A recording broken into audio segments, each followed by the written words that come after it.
First, insert one end of the adapter into the host. Connect the other end of the adapter to the bench box.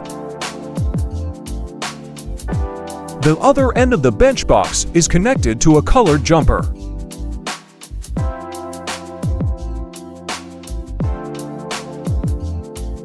Connect the other E and D of the jumper to the ECU according to the connection diagram. Connect the USB cable to the computer and the host. Finally, plug in the power cord. Next, use the computer to start reading the ECU data. Open KT200 software.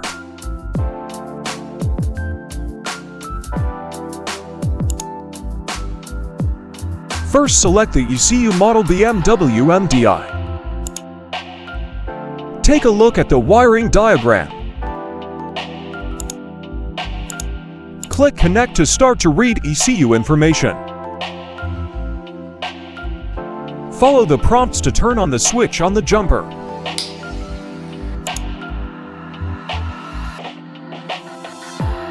After reading the ECU information, it starts reading EEPROM data.